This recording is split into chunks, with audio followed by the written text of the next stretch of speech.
Breaking news out of Nigeria, where the United States have launched unprecedented strikes against ISIL fighters. An official says they were carried out in Sokoto state in the country's northwest. President Donald Trump says US forces targeted what he called terrorist scum, claiming the group had been targeting Christians in the region. Shihab Ratansi joins us now from Washington, D.C. Shihab, what else have the Americans been saying?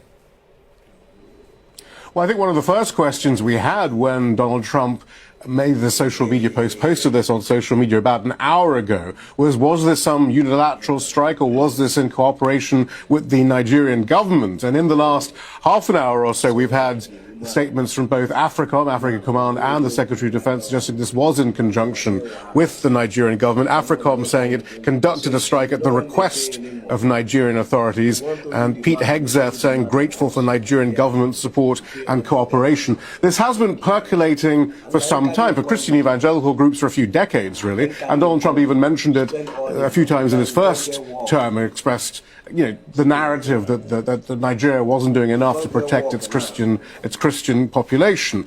But in the last 2 months or so, with congressional pressure and the State Department, they declared Nigeria a particular country of concern when it came to the rights of Christians. And we had heard that the US had begun overflight surveillance of Nigeria from an airbase in Accra in Ghana over the last several weeks. And now we have this. The interesting, but not one of the many interesting parts of this story, though, is that the narrative that Donald Trump has been using has been rejected by the Nigerian government. I know we're going to hear from Nigeria in a moment, but they're saying, look, there are a lot of people dying in Nigeria with lots of different conflicts. It's Christians and Muslims being killed for a whole host of reasons. The jihadist groups are killing both Muslims and Christians as well. This isn't just one group being targeted. This is also about resources.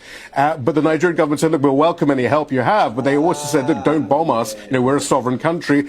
It appears now they have actually allowed the US to bomb. And what's interesting is also that in the last few weeks, we had heard from people in the State Department, from Masad Boulos, the main point man for Africa in the Trump administration, saying they accepted this is much more complicated than Christians being targeted. But now it seems the Trump administration has gone full ahead with this narrative that the Christians are being targeted. And on Christmas Day, the Trump administration acts. This will go down very well with Trump's Christian evangelical base, I'm sure. Shihab Ratansi there, joining us from Washington, D.C. Ahmed Idris now joins us from Nigerian on the line from the Nigerian city of Lagos. ISIL currently the target of this, but Nigeria has been fighting armed groups for years.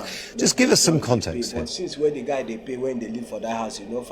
Imran, it's curious to say ISIL is in Sokoto because ISIL operates largely in the northeast of Nigeria.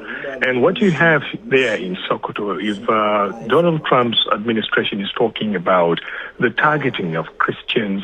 I think these attacks should be more concentrated in central parts of Nigeria, in states like Plateau and Benue, where we've seen several attacks, in fact, not only against Christians, but also against Muslims in those areas, but largely Christian states. So basically, for me, what most Nigerians will find curious is how Sokoto became the target of this attack.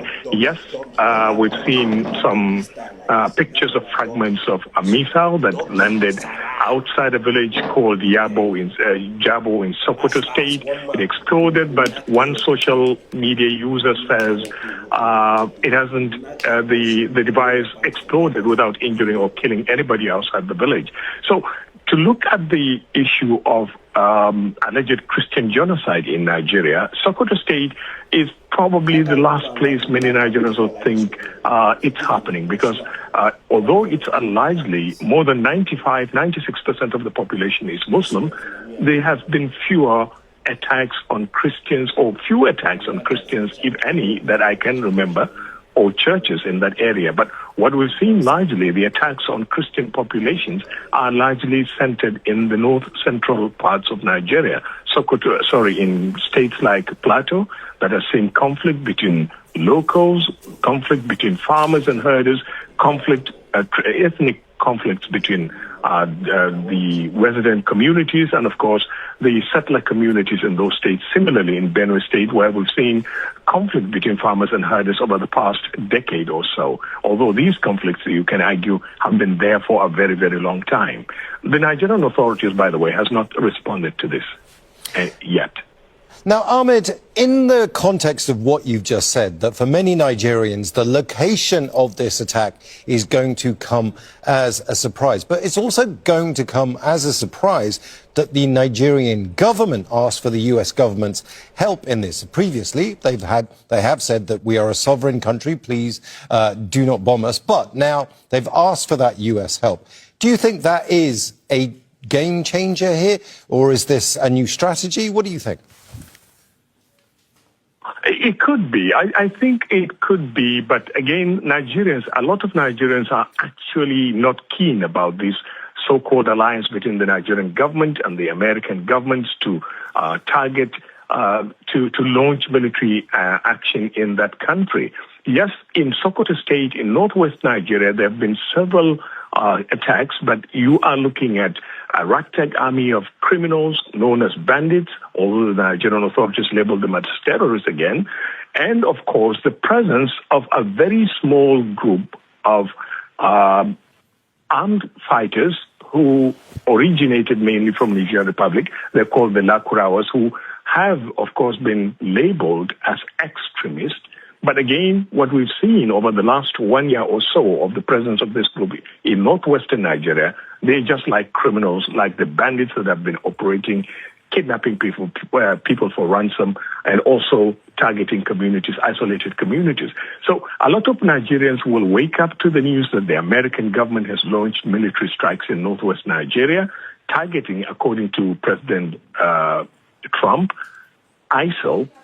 Well, ISIL is not present in northwest Nigeria. If you are looking for ISIL, you probably will have to go to the northeast of the country, where it has affiliates there. Boko Haram has been active in that area for more than 15 years. And of course, there is a breakaway faction of Boko Haram that linked up with ISIL. It's called the ISWAP, Islamic State for West Africa Province. So they've been active in that area. If Donald Trump is trying to bomb ISIL, a lot of people will be thinking the best place to be will be the northeast of Nigeria, where, of course, on the eve of Christmas, there was a suicide bomb attack inside a mosque that was carried out by one of these groups, allegedly by the authorities are alleging that one of these groups conducted that bomb attack in that mosque. Ahmed Idris reporting for us live from Lagos. Thank you.